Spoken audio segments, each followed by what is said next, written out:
احتجاج کو لیڈ کریں گے وہ جیل میں آزاد اور باہر موجود لوگ قید میں ہیں۔ بانی پی ٹی آئی کے ہمشیرہ علیمہ خان نے اڈیالہ جیل کے باہر اپنی بہنوں نورین اور عظمیٰ خان کے ساتھ میڈیا سے بات چیت کرتے ہوئے بتایا کہ بانی نے پیغام دیا ہے کہ آپ لوگوں کو اپنے لیے نکلنا ہے، رول آف لا اور جمہوریت کے لیے نکلنا ہے اور 26ویں آئینی ترمیم کے خلاف نکلنا ہے۔ علیمہ خان نے بتایا کہ ان کی دونوں بہنوں کی ان کے بھائی سے ملاقات ہوئی ہے، بھائی خیریت سے ہیں، ان کے ساتھ وہ کچھ ہو رہا ہے جو کسی قیدی کے ساتھ نہیں ہوتا، یہ ظلم کی انتہا ہے۔ اگر حکومت سنجیدہ ہے تو پہلے کوئی مثبت اقدامات کرے، تحریک چلانا ہمارا آئینی حق ہے۔ Chairman P T I barrister Gohar کی صحافیوں سے گفتگو، کہا وزیر اعظم نے کہا تھا کہ آپ اسپیکر آفس کو یوٹیلائز کریں۔ ہم اپنی حقیقی اسمبلی کا اجلاس جمعرات کے دن پنجاب اسمبلی کے باہر لگائیں گے۔ Opposition leader Punjab assembly Malik Ahmad Khan بھچر کا اعلان، کہا تحریک انصاف کے ایم پی ایز اس حقیقی اجلاس میں شریک ہوں گے۔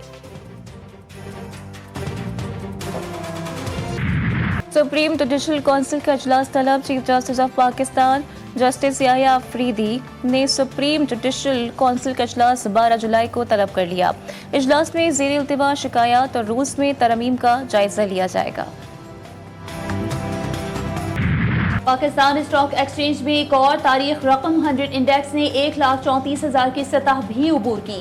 کاروبار کے دوران 100 انڈیکس تاریخ کی نئی بلند ترین سطح 1,34,200 پر بھی دیکھا گیا۔ کاروبار کے اختتام پر 100 انڈیکس میں 33 پوائنٹس کا اضافہ، کاروبار کے اختتام پر 100 انڈیکس 1,33,403 پوائنٹس پر بند ہوا۔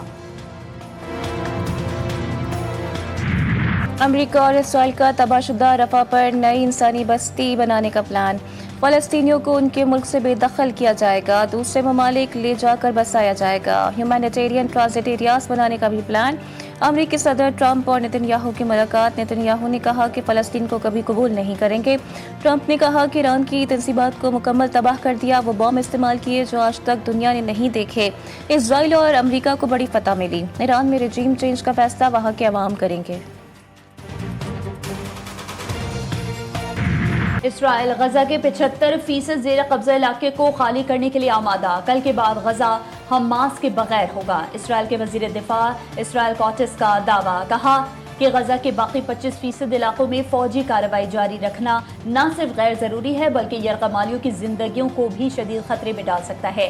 آنے والے دنوں میں حماس کے ساتھ ایک 60 دن کی جنگ بندی پر اتفاق ممکن ہے، جس کے تحت 10 زندہ یرغمالیوں کی رہائی اور ہلاک یرغمالیوں میں سے نصف کی میتوں کی واپسی شامل ہو سکتی ہے۔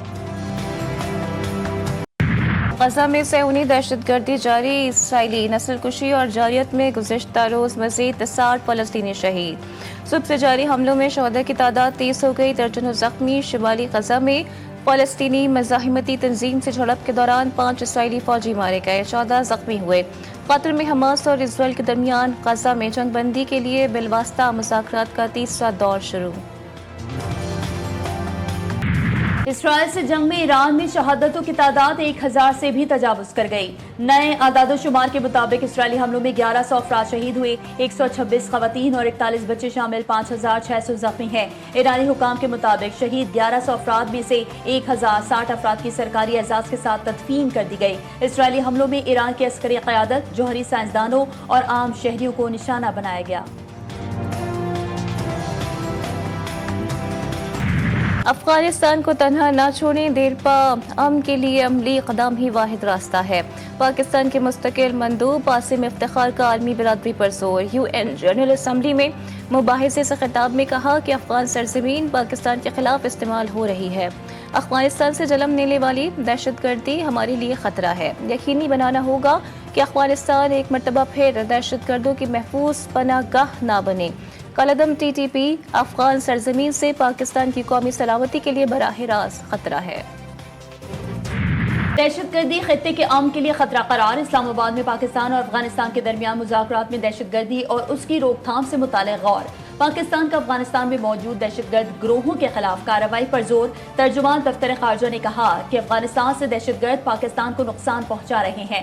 دہشت گرد گروپس علاقائی ترقی کی راہ میں رکاوٹ ہیں۔ مذاکرات میں تجاوزات اور ٹرانزٹ تعاون کو گہرا کرنے پر تبادلہ خیال کیا گیا۔ اسرائیل کو تسلیم کرنے کی کسی بھی کوشش پر قوم بھرپور مزاحمت کرے گی۔ امیر جماعت اسلامی حافظ نعیم الرحمان نے کراچی میں نیوز کانفرنس میں کہا ہے کہ پاکستان میں کچھ وزراء ایسے بیانات دے رہے ہیں جیسے وہ ابراہیم اکارڈز پر بات کرنے یا اسرائیل کو تسلیم کرنے اور اسے دو ریاستی حل کے طور پر آگے بڑھانے کی سوچ رکھتے ہوں۔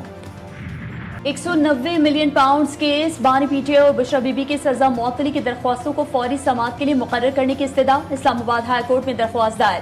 درخواست میں سیاسی انتقام کا نشانہ بننے، عدالتی فیصلے کی میڈیا پر لیک ہونے، اپیلوں میں غیر ضروری تاخیر، نیب پروسیکیوٹر کی بار بار التوا کی درخواستوں اور شفافیت پر اٹھنے والے سوالات کو بنیاد بنایا گیا۔ رجسٹرار آفس نے درخواستوں پر ڈائری نمبر جاری کر دیے۔ کے پی حکومت کے خلاف عدم اعتماد، آزاد امیدواروں کی اہمیت بڑھ گئی۔ کے پی کے حکومت پر خطرات کے بادل منڈلانے لگے۔ علی امین کی جانب سے طلب کردہ آزاد اراکین کا اجلاس تاحال نہ ہو سکا۔ 35 آزاد اراکین کو 4 جولائی کو وزیر اعلیٰ ہاؤس طلب کیا گیا تھا۔ آدھے سے زائد آزاد اراکین کا وزیر اعلیٰ سے ملاقات سے گریز۔ اکثر آزاد اراکین نئے بننے والے واٹس ایپ گروپ سے بھی نکل گئے۔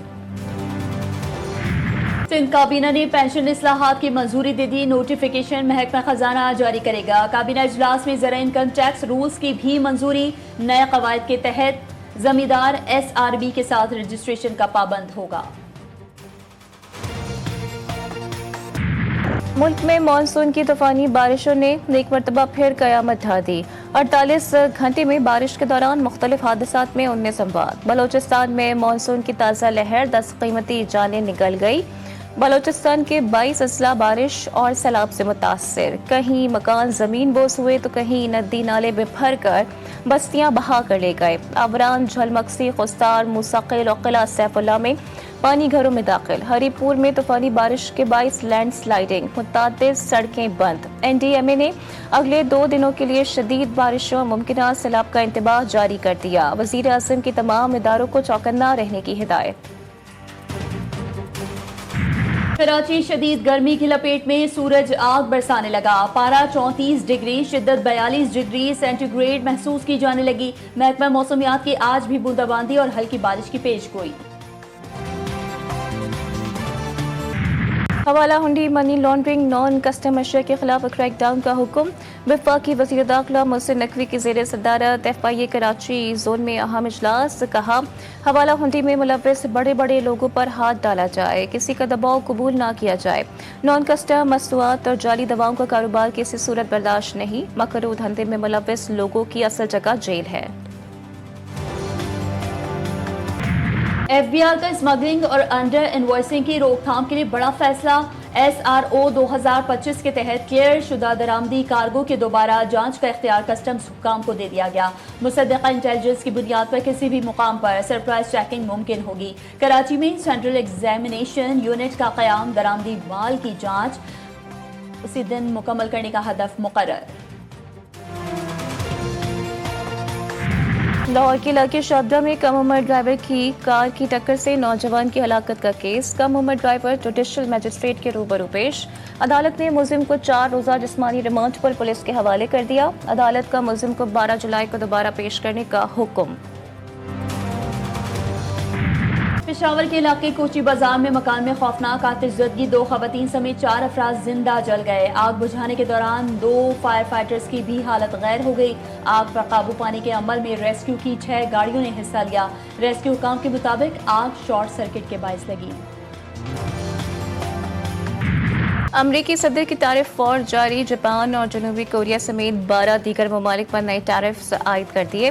اطلاق 1 اگست سے ہوگا۔ صدر ٹرمپ نے مختلف ممالک پر عائد تجارتی ٹیکسوں سے متعلق خطوط سوشل میڈیا پر پوسٹ کرنے شروع کر دیے ہیں۔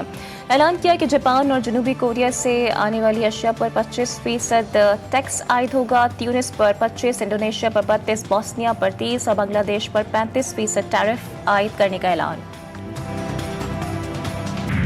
امریکی ریاست ٹیکساس میں سیلاب سے تباہی، 28 بچوں سمیت 104 افراد ہلاک، 41 افراد لاپتہ، 84 افراد کی لاشیں نکالی گئیں۔ محکمہ موسمیات کی مزید بارشوں کی پیش گوئی۔ امریکی صدر نے ٹیکساس کو آفت زدہ قرار دے دیا۔ ڈونلڈ ٹرمپ جمعے کو ٹیکساس کا دورہ کریں گے۔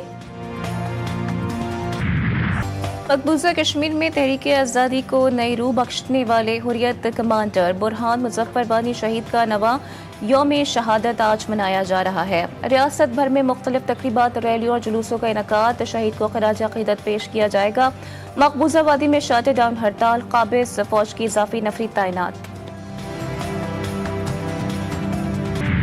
انسان دوستی کی عظیم مثال مشہور سماجی کارکن عبدالستار ایدھی کو ہم سے بچھڑے آج 9 برس بیت گئے۔ دہشت گردی ہو یا قدرتی آفات، عبدالستار ایدھی ہر جگہ موجود ہوتے۔ عبدالستار ایدھی نے مریضوں اور زخمیوں کے لیے دنیا کی سب سے بڑی ایمبولینس سروس قائم کی، لاوارث افراد کے لیے اپنا گھر اور لاوارث لاشوں کے لیے سرد خانہ اور موچکوں میں قبرستان قائم کیا۔ بنگلہ دیش کے خلاف سیریز کے لیے 15 رکنی قومی اسکواڈ کا اعلان۔ سلمان علی آقا کپتان، فخر زمان، سائم ایوب، ابرار احمد، فہیم اشرف، احمد دانیال شامل، حسن نواز، حسین طلعت، خوشدل شاہ، عباس آفریدی، محمد حارث، محمد نواز، صاحبزادہ فرحان، سلمان مرزا اور سفیان مقیم بھی اسکواڈ کا حصہ۔ 3 T20 میچز 20 سے 24 جولائی تک ڈھاکہ میں کھیلے جائیں گے۔ اور انڈر 18 ہاکی ایشیا کپ میں پاکستان کی مسلسل تیسری کامیابی، بنگلہ دیش کو 3 کے مقابلے میں 6 گول سے شکست۔ قومی ٹیم 9 پوائنٹس کے ساتھ گروپ میں ٹاپ پوزیشن پر آ گئی۔ پاکستان کل چین کے خلاف اپنا میچ کھیلے گا۔